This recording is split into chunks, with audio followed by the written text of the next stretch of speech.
Ngantuk ya? Masih kuat nggak nih? Kuat nggak? Kuat nggak? Pak, kuat nggak? Saya ulangi. Assalamualaikum warahmatullahi wabarakatuh. Waalaikumsalam warahmatullahi wabarakatuh. Alhamdulillahirabbil alamin. Ya Rahman ya Rahim, ya Ghaffar ya Jabbar, ya Mutakabbir.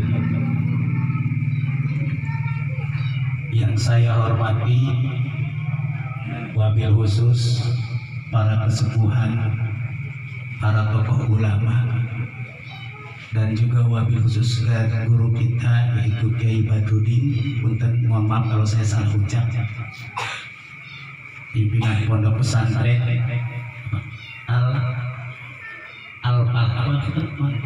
Miftahul Huda, mudah-mudahan diberikan keberkahan dan santrinya semakin banyak. Amin. Dan juga wabil khusus para tokoh ulama, para kesepuhan ulama yang saya tidak sempat menyebutkan karena tidak sempat menghafal. Dan juga kakak saya, kebetulan saya juga adalah salah satu adik dari kakak saya, yaitu Bagus Haji Sayuti. Saya tinggal di Pondok Pesantren Pak Bu di daerah Kolam, jauh dari kawasan Banten. Lumayan perjalanan tadi, hitung-hitung hampir 6 jam. Macet, hujan, istirahat di rest area. Alhamdulillah saya bisa sampai, bisa ketemu dengan kakak saya. Dan juga para undangan ibu-ibu, para pemuda, mudah-mudahan pada malam ini diberkati oleh Allah Subhanahu wa ta'ala. Amin. Kemudian tidak lupa malam ini kebetulan bertepatan dengan dalam rangka ada 2 sebenarnya acaranya, yaitu haul keluarga orang tua kami. Yang pertama ayahanda TB Haji Abdul Karim bin Haji BA, dan ibunda kami Ibu Hajah Maria binti Haji Marta, dan juga ayahanda Bapak Tarsiah dan Ibu Rasmi. Ghafarallahu dzunubahum, Amin. wa alhum kuburahum min dari kecingan. Bapak-bapak, ibu-ibu, saya tidak mau panjang, cuma tadi karena diminta oleh kakak saya, karena kakak saya pengen saya suruh ngasih sedikit ngomong saja. Saya punten para kesepuhan, saya tidak bisa ceramah, tidak bisa ngaji, cuma bisa ngomong doang. Mudah-mudahan sedikit omongan saya masuk buat diri saya dan buat kita semua. Bertepatan dengan malam ini, yaitu bertepatan dengan haul orang tua kami dan juga ibunda dan keluarga dari Bapak Tarsiah, keluarga di sini. Mudah-mudahan beliau diberikan tempat yang menjadi tempat, yaitu Jannatul Naim. Amin. Begitu juga para kesepuhan yang sudah meninggalkan kita di kampung sini. Mudah-mudahan Allah memberikan tempat dan memberikan ampunan. Amin. Ya Rabbal Alamin. Dan begitu juga kita yang masih hidup diberikan kesehatan, diberikan umur yang panjang, diberikan rezeki yang panjang, rezeki yang banyak, tapi jangan diberikan istri yang banyak. Yang begitu doanya terakhir nggak boleh. Ma'asyiral muslimin hadirin yang saya hormati, di malam ini memiliki sejarah. Ada sebuah hadis yang diriwayatkan Abu Dawud. Innamal mar'u hadisun ba'dahu wa kun hadisan liman wa'a. Sesungguhnya bahwa setiap orang yang meninggal itu akan membawa cerita. Ceritanya tergantung. Ada cerita yang baik, ada cerita yang buruk. Sebab kenapa? Binatang saja harimau meninggalkan Pulang. gajah meninggalkan. Gading. Kalau manusia yang meninggal laki-laki meninggalkan istri, meninggal apa nih? Meninggalkan duit. Kalau udah bicara meninggalkan istri bahaya ujung-ujungnya. Manusia mati pasti meninggalkan sesuatu, yaitu amal. Maka bertepatan dengan hadis yang tadi disebutkan, innamal mar'u hadisun ba'dahu. Sesungguhnya manusia kalau nanti meninggal pasti akan meninggalkan sejarah, meninggalkan cerita bagi orang-orang yang ditinggalkan. Baik buruknya manusia itu tergantung kita yang ditinggalkan. Maka oleh sebab itu hadis memerintahkan dengan Rasulullah SAW melalui riwayat itu, maka kita tidak diperbolehkan menceritakan keburukan orang tersebut. Seburuk-buruknya manusia ketika meninggal tidak boleh kita membicarakan keburukan.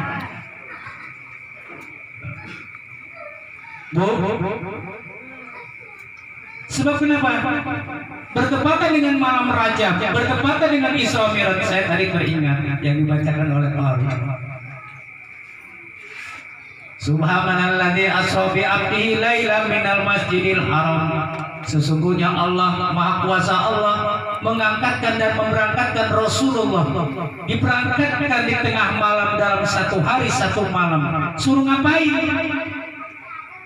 Suruh meninggalkan sebuah sejarah cerita yang akan nanti dibawa oleh manusia dan umat.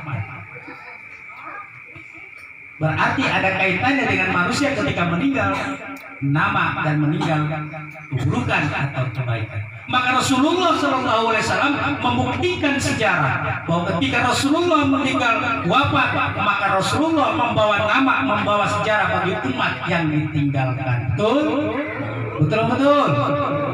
Oleh sebab itu perjalanan Isra dan Mi'raj sebuah peristiwa yang memang nggak masuk akal. Bayangkan perjalanan satu hari satu malam kagak masuk akal. Berangkat dengan pesawat melalui pesawat online yang disebut buroh. Kalau sekarang disebut taksi, sekarang Grab. Zaman dulu Rasul berangkat dengan Grab. Kata malaikat Jibril, Muhammad, sini ikut sama gue. Ngapain? Udah ikut sama gue. Ngapain? Udah ikut aja. Panggil Grab. Saya langsung OTW. Ngapain? Membawa bekal nanti yang akan jadi bicarakan para umat. Oleh sebab itu, tidak salah ketika Rasulullah menceritakan sejarah Isra dan Mi'raj, kemudian dimaksudkan ke dalam malam ini adalah sebagai haul, memperingati haulnya orang tua kita untuk menjadikan contoh bahwa sesungguhnya suatu saat manusia meninggal, innamal mar'u hadisun ba'dahu. Manusia akan meninggal sebuah cerita.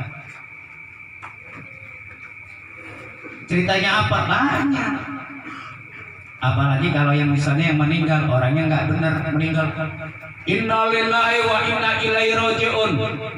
Telah meninggal sarbu abid disarbiin. Meninggal gara-gara kecepet pintu. Ada yang ngomong, siapa yang meninggal? Gitu. Ya, ngapain didoain? Nggak usah. Wong dia aja hidupnya kagak benar sholatnya. Itu adalah merupakan cerita yang dibawa oleh manusia yang telah meninggal. Maka kita diharamkan oleh Rasulullah jangan sekali-kali kita menceritakan keburukan orang lain, apalagi orang tua kita. Maka kata Allah di dalam surat Yasin, karena manusia itu hidupnya pasti berpasang-pasangan, ada siang, ada malam, ada sore, pasti juga ada panas, ada dingin, ada hujan, ada panas, ada matahari, ada bulan, ada segala-galanya bersalin pasang-pasangan. Oleh sebab itu Allah memberikan dalam surat Yasin, Subhanalladzi khalaqal azwaja kullaha mimma tumbitul ardh wa min anfusihim. Kenapa? Hidup itu pasti ada kematian.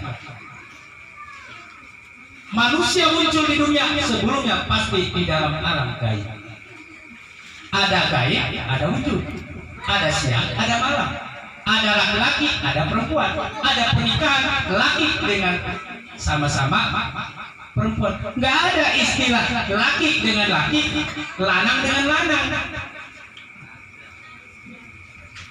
Oleh sebab itu maaf, ada istilah sekarang yang sudah banyak, sudah ramai. Ada namanya perkawinan laki dengan laki, perempuan dengan perempuan, wadon dengan wadon, lanang dengan lanang, maka disebut LGBT, lesbian, gay, transgender, membudaya.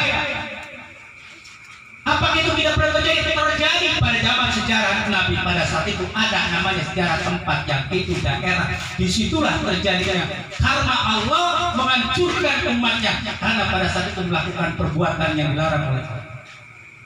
Zaman umat Nabi. Kenapa ini harus saya sampaikan? Supaya kita tahu sejarah hidup yang telah ditinggalkan oleh Rasulullah dan para nabi menjadi cerita yang harus kita bawa. Betul? Bertepatan dengan yang namanya tadi berpasang-pasangan, bahwa sesungguhnya Allah menjadikan kehidupan semua itu berpasang-pasangan. Ada mati, ada hidup, ada seger, ada sakit, ada tinggi, ada pendek, ada susah, ada kaya. Ada yang namanya senang, ada juga yang namanya sengsara, ada juga melahirkan, ada juga kematian. Semuanya itu hidup berpasang. Bu, jangankan manusia, tumbuh-tumbuhan saja berpasang-pasangan. Sebab kata Allah, Subhanalladzi khalaqal azwaja kullaha mimma tunbitul ardh. Maha suci Allah menciptakan saling berpasang-pasangan termasuk tumbuh-tumbuhan. Maka gak aneh kalau ada bahasa kedondong laki-laki, ada kedondong perempuan. Betul? Ada pohon kedondong laki-laki, ada kedondong perempuan. Dari situ saja Allah sudah menjelaskan, kalau ada laki-laki suka sama laki-laki, lanang sama lanang, wadon sama wadon, itu jelas disebut PA. Laki-laki sama laki-laki, perempuan sama perempuan, lanang sama lanang, wadon sama wadon, itu PA. Bu, tahu anjing? Tahu ayam? Ayam saja yang disebut hewan halal, tahu yang namanya berpasangan yang sah. Gak ada ayam jago kawin dengan ayam jago. Saya belum pernah dengar ayam jago kawin sama ayam jago. Pasti ayam jago dapat betina. Kagak ada. Itu ayam yang halal. Anjing, seanjing-anjingnya anjing, seanjing-anjingnya anjing, tahu yang namanya laki apa perempuan. Jadi sudah tidak ada lagi yang namanya menentang agama Allah. Maka Al-Quran sudah jelaskan. Oleh sebab itu Allah menjadikan tumbuhan saja berpasang-pasangan. Semua yang ada di dunia ini berpasang-pasangan. Tujuannya apa? Menjadi sebuah cerita bahwa inilah yang dinamakan hidup. Contoh, ketika Rasulullah diberangkatkan oleh Allah Isra dan Mi'raj, cuma satu yang dibekalkan oleh Rasulullah. Meninggalkan sejarah bahwa Rasulullah diberangkatkan, cuma satu yang Rasulullah tinggalkan. Apa? Sholat. Dengan perjalanan 1 hari 1 malam, dengan proses perjalanan tersebut, cuma Allah memberikan bekal kepada Rasulullah untuk membawa perintah sholat. Sebab kenapa? Karena sholat adalah menjadikan tanggung jawab kita. Jadi kalau Isra Mi'raj di mana-mana segala macam, itu pasti sejarahnya adalah sholat. Kenapa? Karena sholat itu adalah menjadikan contoh buat kita bahwa sesungguhnya apapun yang terjadi dalam kehidupan kita kembali kepada sholat. Kemudian Allah menjadikan berpasang-pasangan. Ada mati, ada hidup. Ini adalah bagian kudrat Allah. Makanya hati-hati Bu. Kalau lagi senang-senang lupa sama Allah. Giliran lagi susah, nangis-nangis. Oh, sholat sampai sedih. Giliran sudah sukses lupa. Itu manusiawi. Tapi Allah akan mempertanggungjawabkan nanti sudah sampai sejauh mana perjalanan manusia ketika kita melaksanakan kehidupan. Maka hati-hati. Sebab yang namanya kematian, yang namanya perpaksaan pasangan itu sudah kudat Allah, Bu. Nggak ada mati diatur menurut abjad. Besok giliran si Ahmad, besok giliran si kagak ada. Kita punya kakek, punya cucu.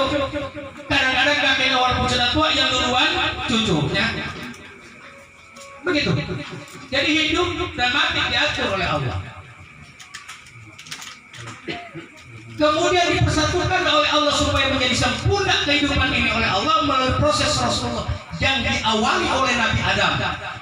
Bu, kalau nggak ada nabati Adam Siti Hawa, gara-gara nggak diturunin ke dunia, nggak bakal terjadi jadi manusia perempuan atau laki-laki. Apa yang main? Siti Hawa dikeluarkan dari surga gara-gara makan buah kuldi. Makanya perempuan ada buah kuldi di mana tenggorokan. Ketika makan nyangkut di tenggorokan, maka itu tanda-tandanya perempuan nyangkutnya. Kalau perempuan nyangkutnya di coba kalau nyangkutnya di dengkul, ibu netein, masa pakai dengkul? Itu hebat. Tapi ketika laki-laki makan buah kuldi nyangkut di tenggorokan, maka itu tandanya laki-laki. Dipisahkan oleh Allah. Ketika Allah memisahkan mereka bertemu di Jabal Rahmah, dipertemukan, jadilah sebuah hubungan manusia yang itu adalah sebuah hikmah yang pada akhirnya Rasulullah menjelaskan kembali. Dengan proses apa perkenalan manusia itu? Dengan proses apa dipersatukan oleh Allah? Maka dengan jalan syariat Islam, dengan perintah Rasulullah, yaitu selain melaksanakan perintah Allah yang tadi adalah perintah yang dipersatukan dengan jalan yang sah. Ibu punya anak, nggak mungkin kalau bukan gara-gara cinta. Bapak punya anak, nggak mungkin gara-gara cinta. Kalau lagi pacaran, buset, kentut aja ditahan. Kalau lagi pacaran, kentut ditahan. Kalau udah punya laki bini, udah kawin, kentut dibuka, udah kayak gak ada kuncinya tuh pantat. Putar kayak putar. Kalau lagi pacaran, ditahan dan kentut juga. Coba kalau udah kawin, apalagi udah punya anak udah 3, udah tuh pantat bocor, udah kagak ada kuncinya. Betul? Betul kagak Bu? Di sini mah nggak ada, kampung sono Bu. Di sini mah nggak ada satu. Dari situ sudah menjadikan sejarah. Itu Rasulullah hati-hati. Waktu pacaran punya duit berapa aja dikorbani. Wah, dia beli ini beli itu. Giliran udah kawin, bininya minta duit sama bapak, minta duit uang jajan nggak ada. Enak aja, gua punya duit juga kagak. Enak aja, sono lagi pacaran, sampai pinjam ke duit, beliin apa saja buat jajan ayam bebek. Sampai jalan-jalan mau kondangan, Bu, mau kondangan, lagi pacaran baju seragam, ada jalan, becek. Awas ayam bebek, becek. Itu udah nikah, boro-boro jalan berdua, lagi udah nikah, udah punya anak, mau kondangan, bini, jangan Pak anterin kondangan, soalnya berangkat sendiri, enak aja mah nggak bisa dari sendiri, pulangnya ibu yang ngomong, Pak, tadi mama jatuh, pulang, mau pikirin mata kayak kebutuhan, tahu? Dulu waktu masih pacar, ayam bebek, hati-hati ayam bebek, hati-hati, saking cintanya. Itu diajarkan oleh Rasulullah. Kenapa? Karena itulah hikmah sejarah yang namanya Isra Mi'raj itu memang proses Rasulullah memberikan kepada manusia dan umatnya. Saking sayangnya diingatkan oleh Rasulullah. Udah tuh, lagi pacaran saja makan berduaan di tempat yang ramai, di kamar, suap-suapan. Udah gitu nikah, udah jadi pengantin baru makan suap-suapan. Giliran pas makan, mau makan solo sendiri. Enak aja diambil-ambil, makan solo sendiri. Diomelin. Giliran mau minta uang jajan diomelin, bininya pintar, awas. Pas kata bininya, Pak minta uang jajan nggak ada. Kata bininya, kata suaminya apa? Anak aja, gua aja kemarin nyalon lurah kagak menang-menang, udah kehabisan buat bayar utang. Apalagi nyalon dewan udah ratusan juta kagak kebayar, jadi mah kagak, jadi lurah kagak jadi dewan kagak jadi. Udah gitu sengsara, minta duit lagi dari mana? Bininya ngomong, awas lu ntar gua lihat. Lakinya berangkat, bininya masuk ke kamar, lihat dompet kartu ada 100.000, diambil. Makanya cari bini Pak, bini yang pinter ngambil duit. Cari bini yang pinter nyari duit. Itu pas udah gitu laki nggak kadang-kadang tahu diambil duitnya dari dompet sama bini. Diambil, gua belanja, beli ayam, beli ini segala macam. Lakinya pulang, mah lapar, makan makan. Ada ayam, dari mana tuh? Tenang aja, udah makan. Tuh ngambil duit, iya duit haram berdua. Kenapa? Makan berdua. Kenapa ngambil? Nah, habis dari tadi minta sama bapak kalian dikasih ada duit 100.000 dicolong. Halal tuh. Ibu ngambil duit bapaknya suami boleh. Tapi kalau dipinta lakinya pelitnya naudzubillah. Udah pelit, bin bail, korek, berkokok, udah ambil duit di dompet, ambil 100 belanjain. Paling lakinya nanya uang dari mana? Itu diajarkan oleh Rasulullah. Bagaimana membina dalam keluarga. Maka oleh sebab itu Rasulullah ketika manusia dalam kehidupan perjalanan seluruhnya dari mulai hidup dibangkitkan, muncul di alam dunia, kemudian meninggal, Allah memberikan petunjuk melalui Rasul. Proses perjalanan hanya satu Rasulullah. Kalau manusia tidak membawa kebaikan, maka akan hancur semua hidupnya. Dengan apa? Sholat. Sebab manusia tidak akan sempurna kalau tidak sholat. Manusia tidak akan sempurna kalau tidak syahadat. Rukun Islam ada 5. Syahadat. Ya. Ustaz, saya kan sudah Islam, nggak perlu syahadat. Betul. Tapi yang kedua, Rasulullah meninggalkan sejarah yaitu sholat. Kenapa? Ketika Isra Mi'raj membawa bekal sholat. Ustaz, saya kan Islam, saya puasa, betul. Saya zakat, betul. Haji, iya. Sholat kagak, sama saja. Tidak akan sempurna. Sebab manusia ketika Allah menciptakan manusia akan menjadi sempurna ketika rukun Islam dijadikan menjadi satu sebuah tiang, maka akan sempurna Islam tersebut. Maka dikatakan dia adalah orang muslim. Sebab orang yang tidak melaksanakan sholat, orang tidak melaksanakan puasa Ramadan, apalagi tidak bersyahadat, maka dikatakan haji masih bisa dilaksanakan bagi orang yang mampu, maka bisa sunnah, bisa haram. Bisa sunnah, bisa haram, atau bisa sunnah, atau bisa wajib. Zakat bagi orang mampu, nggak mampu kagak usah. Tapi kalau sudah sholat, kata Rasul, tidak akan bisa dijadikan menjadi jaminan manusia itu akan masuk surga kalau tidak melaksanakan. Sebab sholat itu doa. As-sholatu ad-doa. Jadi sholat itu adalah doa. Jadi kalau kita mau minta sesuatu pasti minta dengan ucapan yaitu doa. Layaknya orang lagi sholat. Kalau orang sholat pasti berdoa. Doa juga kalau tanpa pakai gerakan tidak akan sempurna. Maka sholat itu ada namanya al-aqwalu wal af'alu muftatahatun bitakbir wa muftatahamatun bitasbih. Sebab sholat diawali dengan ucapan dan perbuatan, maka diakhiri dengan salam. Kalau minta sesuatu cuma pakai gerakan, dipahami nggak malam? Contoh, ibu nggak mau ngomong, pakai gerakan aja. Lagi ngapa bapaknya? Bapaknya aja nunjuk ke telunjuknya begini. Kata bapaknya, Pak itu ngapain tuh bini telunjuknya ini pakai begini. Maksudnya minta beli cincin, karena kagak ngomong cuma gerakan, kagak ngerti. Maka sholat dengan gerakan. Ada anak pengen minta beli motor cuma gerakan, pakai gerakan. Bapaknya itu anak mau ngapain? Minta beli motor atau beli mobil? Atau bisa beli sepeda? Maka sholat itulah sebagai contoh. Terapkan dalam kehidupan kita sehari-hari. Timbul pertanyaan, Ustaz, apakah yang sholat itu masuk surga semuanya? Ustaz, sholat yang benar itu yang bagaimana? Sholat sudah jelas dalam ilmu fikih.